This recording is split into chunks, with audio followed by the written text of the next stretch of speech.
Kemudian yang selanjutnya al-muallif rahimahullah berkata, wal mutaghayyiru lan banyu kang owah ai wa min hadzal qismi lan iku tetep setengah saking bagian iki al-ma'u utawi banyu al-mutaghayyiru kang dadi owah apa ahadu ausafihi salah suwiji pira-pira sifate alma bima sebab perkara ai bisa ing tegese sebab suwiji-wiji khalatahu kang nyampuri apa ma hu ing alma minat tahirati bayane saking pira-pira perkara kang suci taghayyuran kelawan awah yang nau kang nyegah apa taghayyur itlaqas mil ma'i ing aran banyu alaihi ing atase ma fa innahu mongko setuhune al mutaghayyir bima khalaqahu minat tahirat iku tahirun banyu kang suci ghairu tahurin turkang ora nyuciaken. Minat tahirat di sini minnya juga berfaedah apa? Al-bayaniyah. Kemudian tahur artinya adalah air yang mensucikan. Tahur bimakna al-mutahhir. Berbeda dengan tuhur. Tuhur artinya adalah taharah, bersuci, sebagaimana disebutkan di dalam hadis at-tuhur syatrul iman. Bersuci adalah sebagian dari iman. Artinya bersuci di dalam Islam merupakan sesuatu yang sangat penting. Lahu sya'nun fil Islam, perkara yang memiliki perkara yang penting di dalam agama Islam, yaitu bersuci.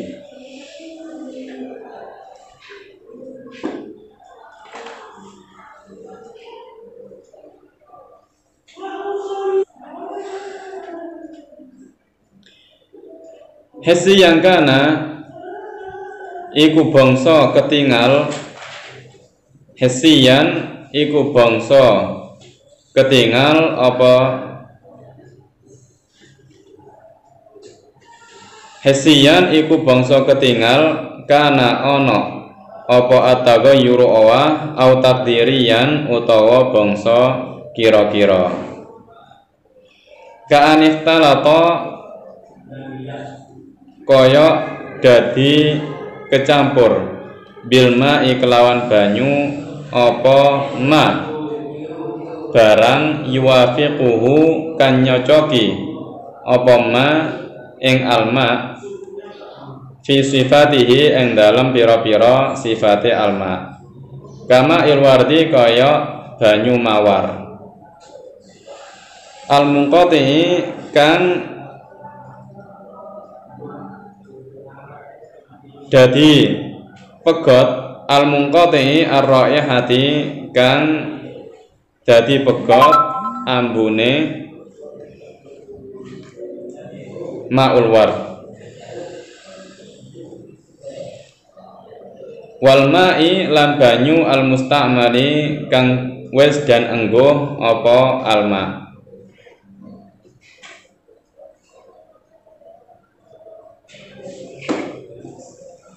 Jadi yang selanjutnya termasuk dari bagian air yang suci tapi tidak mensucikan, tapi tidak bisa digunakan untuk bersuci baik dari hadas ataupun najis adalah air yang berubah sebab kecampuran sesuatu yang suci dengan perubahan yang banyak, perubahan yang dapat mencegah penyebutan air tersebut sebagai air saja. tanpa ada embel-embel yang melekat padanya.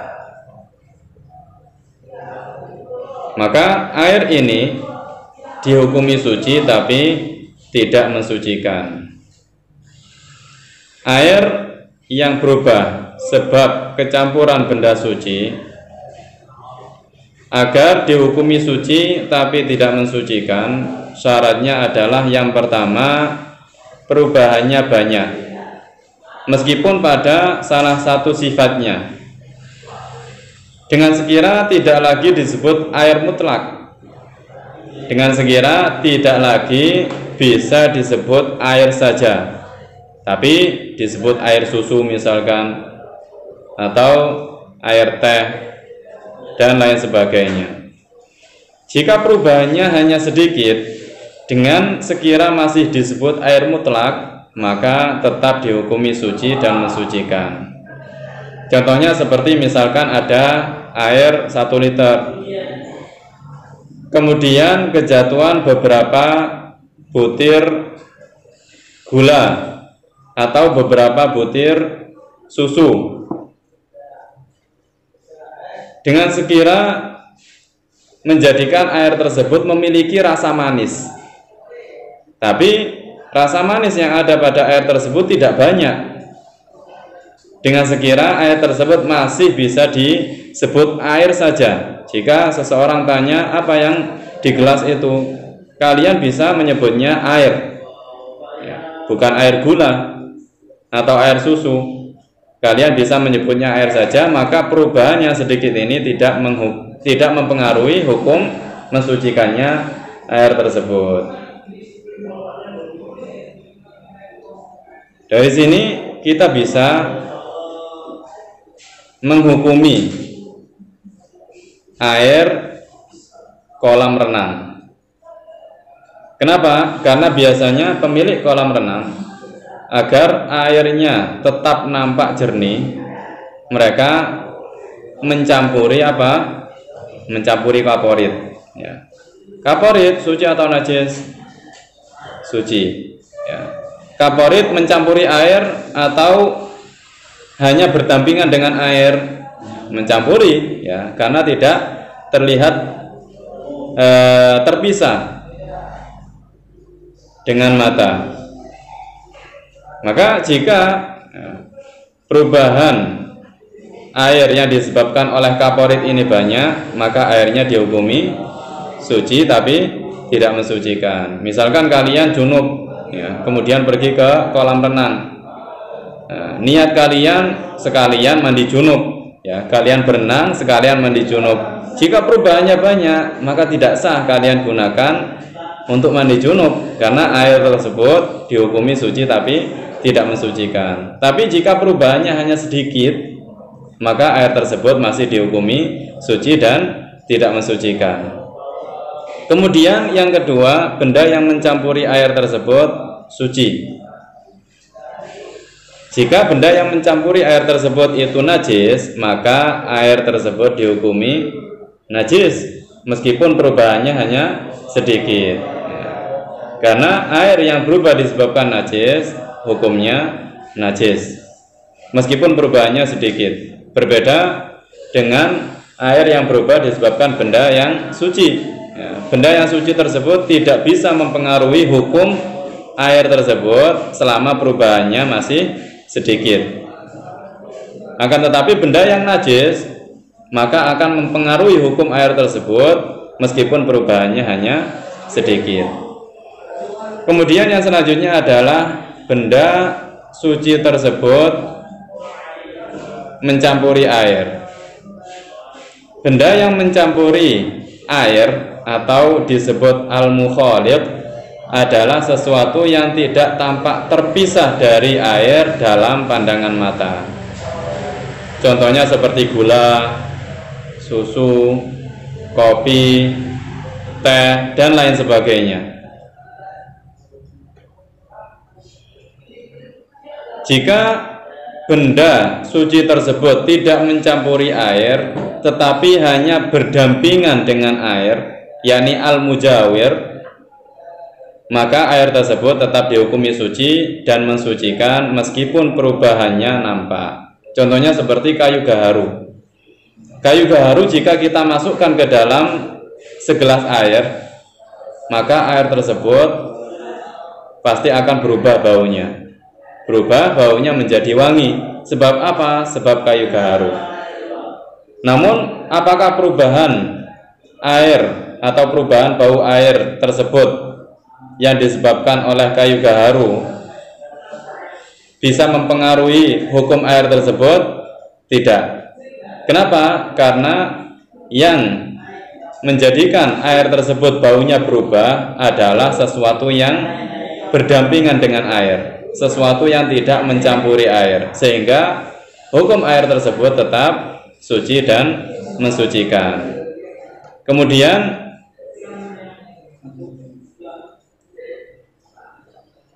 dikecualikan dari benda suci yang mencampuri air adalah tanah. Tanah meskipun dicampurkan ke dalam air dan menjadikan air tersebut berubah menjadi keruh, hukum air tersebut tetap suci dan mensucikan. Buktinya apa? Buktinya bisa kita gunakan untuk apa?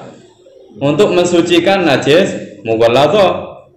Ya, karena syarat diantara syarat mensucikan najis mughalladhah adalah dibasuh dengan 7 kali basuhan dan salah satunya dicampuri dengan tanah sampai keruh.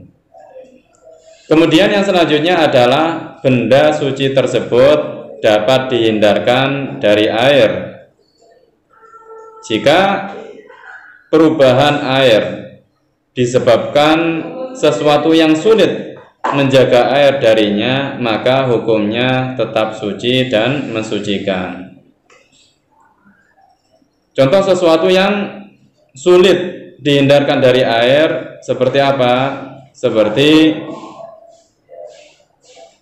berubahnya air karena sesuatu yang ada di tempat mengalirnya atau di tempat menetapnya. Misalkan jika kita memiliki kolam, kemudian air di kolam kita tersebut berubah warnanya menjadi hijau, tapi perubahan warna air kolam tersebut disebabkan tumbuh-tumbuhan yang hidup di sana, hidup di air tersebut, maka perubahan warna air tersebut tidak mempengaruhi hukumnya air, yakni suci dan mensucikan. Begitu juga misalkan ada sungai ya, atau danau yang airnya berubahnya sebab tumbuh-tumbuhan yang hidup di danau tersebut, meskipun perubahannya nampak, karena perubahannya disebabkan oleh sesuatu yang kita sulit menghindarkan air darinya, maka kita masih bisa berwudu dengan air tersebut, ya, bersuci dengan air tersebut. Kemudian al-mu'allif rahimahullah melanjutkan, fa'il lam yamna, mongko lamun ora nyegah apa at-taghayyur itlaq qasmil ma'i alaihi ing aran banyu alaihi ing atase ma biangkana gambarane ana kelawan gambarane ana apa taghayyuruhu awae alma bitahiri kelawan banyu kang suci iku yasiron sedikit,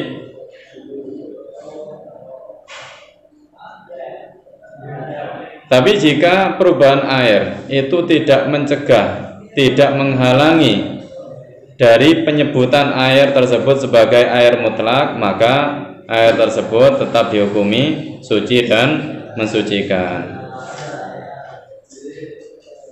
Au mimma utawa saking perkara yuwafiqu kang nyocoki apa ma almaa ing banyu fi sifatihi ing dalam pira-pira sifati alma wa qaddira lan dan kira-kira akan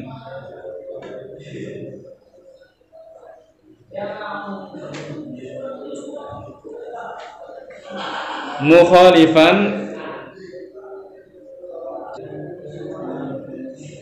wa qaddira lan dan kira-kira akan apa ma mukhalifan ing perkara kang nulayani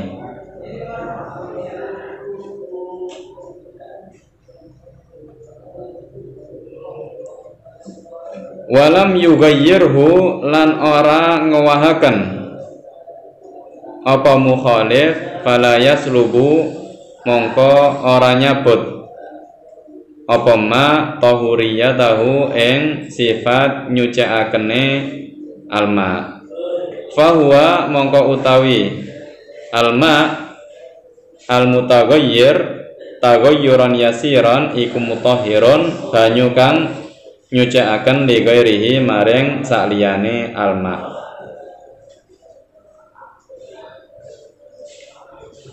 Di sini al-muallif rahimahullah menyebutkan permasalahan jika perkara yang mencampuri air tersebut sama sifatnya dengan air. Jika perkara yang mencampuri air tersebut sama sifatnya dengan air, maka dilihat caranya. Kita lihat terlebih dahulu benda yang mencampuri air tersebut yang sifatnya sama dengan air tersebut itu suci atau najis. Jika benda yang sifatnya sama dengan air tersebut itu suci,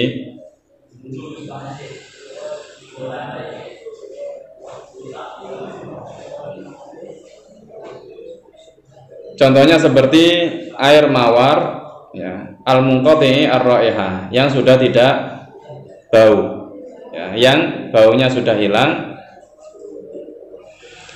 maka untuk mengetahui apakah perubahan pada air yang disebabkan oleh air mawar yang baunya sudah hilang ini perubahannya banyak atau sedikit sehingga air ini dihukumi tetap mensucikan atau tidak, caranya adalah air tersebut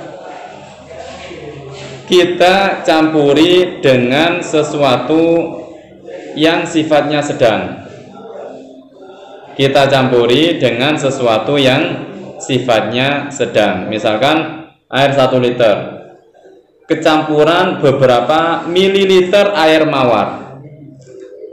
Karena 10 mililiter air mawar ini sudah hilang baunya, sehingga air tersebut tidak berubah ya. Kenapa? Karena air mawarnya sudah hilang baunya. Nah, tapi tidak bisa kita langsung menghukumi air tersebut suci dan mensucikan. Kenapa? Karena air yang suci yang mencampurinya itu sama sifatnya dengan air tersebut. Bagaimana cara kita mengetahui hukum air tersebut? Caranya adalah kita campuri dengan sesuatu yang sifatnya sedang, baik dari segi rasa, warna, dan bau. Sesuatu yang sifatnya sedang dari segi warna seperti perasan anggur, kemudian dari segi rasa seperti buah delima, kemudian dari segi bau seperti kemenyan Arab jantan, yaitu al-luban ad-dzakar. Jika setelah kita campuri dengan beberapa benda tersebut dengan kadar yang sama, ternyata airnya tidak berubah, maka di sini baru kita bisa menghukumi bahwa air tersebut tetap suci dan mensucikan, atau perubahannya sedikit. Tapi jika perubahannya banyak, maka kita hukumi air tersebut sebagai air yang suci tapi tidak mensucikan. Kemudian bagaimana jika benda yang mencampuri air yang sama dengan sifatnya tersebut najis, seperti air kencing yang sudah hilang baunya, ya, juga sudah hilang warnanya. Dengan sekira semua sifat-sifatnya sama dengan sifat-sifatnya air, maka misalkan air yang tercampuri oleh air kencing tersebut banyak, ya. Kalau air yang tercampuri oleh air kencing tersebut sedikit, meskipun tidak ada perubahan pada air sedikit tersebut, maka air tersebut dihukumi najis. Tapi di sini maksudnya adalah jika air tersebut banyak, 2 kula atau lebih. Cara mengetahui apakah air tersebut dihukumi najis atau tetap dihukumi suci, maka caranya adalah dengan kita campuri sesuatu yang sifatnya berat, baik pada sifat rasa, bau, dan warna. Sesuatu yang sifatnya berat pada sifat rasa, contohnya seperti cuka. Kemudian pada sifat warna, contohnya seperti tinta. Kemudian pada sifat bau, contohnya seperti minyak misik. Jika air tersebut kita campuri kadar yang sama dari beberapa benda suci yang memiliki sifat berat tersebut, ternyata sama sekali tidak ada perubahan pada air, maka kita hukumi air tersebut masih suci dan mensucikan. Namun jika setelah kita campuri ternyata bau air tersebut berubah, ya, berubah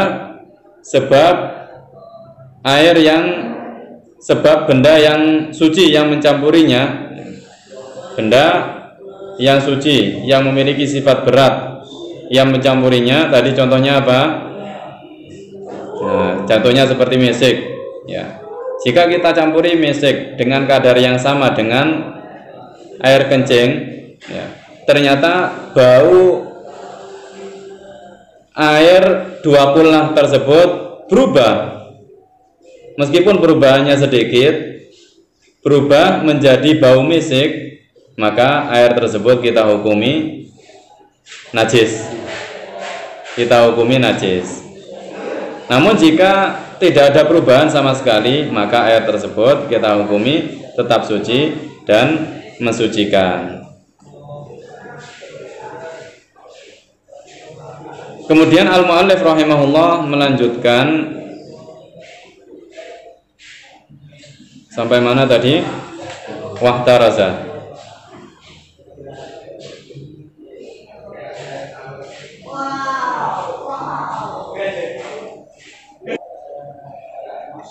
Wahtaraza lan jabaaken sapa al-musannif biqaulihi kelawan ngendikane al-musannif khalatahu, tegese dawuh khalatahu anit tahiri saking perkara kang suci, al mujawiri kang nyandingi apa tahir lahu maring ma. Fa innahu mongko setuhune alma iku bakin tetep ala tahuriyatihi ing atase sifat nyucikakene ma.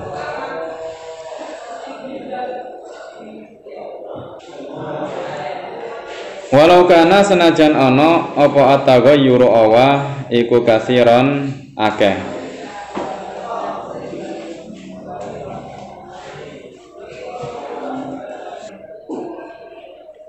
Wa kadza lan iku kaya mengkono-mengkono al-ihtiraz dan jabaaken al-mutaghayyiru utawi banyu kang awah bimukhalitin kelawan perkara kang nyampuri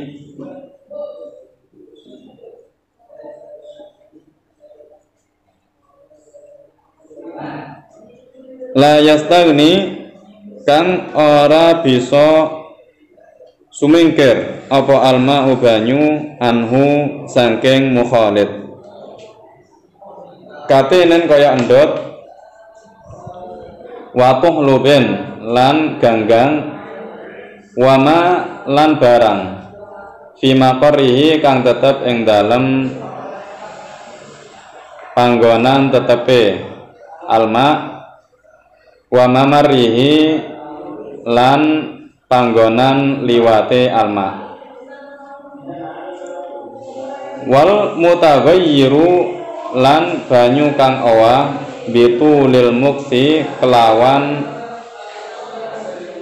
utawa sebab suwene meneng fa innahu mongko setuhune alma al mutaghayyir bima la yastagni anhu wal ma al mutaghayyir bitulil muksi iku tahurun banyu kang nyuciaken. Al-Mu'allif rahimahullah mengecualikan dari perkataannya khalatahu ya, karena Al-Mu'allif telah menyebutkan bima khalatahu minat tahirat. Apa yang dikecualikan? Dikecualikan dari hal tersebut adalah sesuatu yang suci yang menyandingi air, tidak menyampuri air. Contohnya seperti kayu gaharu. Maka air tersebut tetap dihukumi suci dan mensucikan meskipun perubahannya banyak, meskipun perubahannya nampak. Begitu juga air yang berubah sebab sesuatu yang mencampurinya, tapi tidak bisa kita menjaga air darinya. Sulit kita menghindarkan air darinya. Contohnya seperti tanah liat, perubahan air disebabkan tanah liat dan juga tumbuh-tumbuhan yang hidup di air ya. Contohnya seperti lumut. Jika air berubah disebabkan lumut, maka air tersebut tetap dihukumi suci dan mensucikan, karena kita tidak bisa, sulit bagi kita menghindarkan air darinya. Dan sesuatu yang tumbuh pada tempat air tersebut, tempat menetapnya air tersebut atau tempat mengalirnya air tersebut. Sesuatu yang ada di tempat menetap air tersebut atau tempat mengalirnya air tersebut. Dan air yang berubah disebabkan diam yang lama. Misalkan kita letakkan air di gelas beberapa hari, atau kita letakkan air di botol beberapa hari. Bukankah kita terkadang menemui ada perubahan di air tersebut? Meskipun ada perubahan di air tersebut, tapi karena perubahannya bukan disebabkan kecampuran sesuatu yang lain, namun disebabkan apa? Diam yang lama, maka air tersebut tetap dihukumi suci dan mensucikan.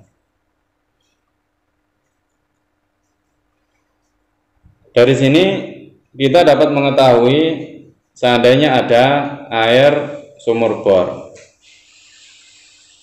yang di sumur bor tersebut ternyata ada sedikit sumber gas ya, sehingga air yang muncul dari sumur bor tersebut berbau gas. Bagaimana hukum menggunakan air tersebut untuk berwudu? Boleh. Kenapa? Karena sesuatu yang mencampuri air tersebut tidak bisa kita hindarkan dari air. Sulit kita menghindarkannya dari air.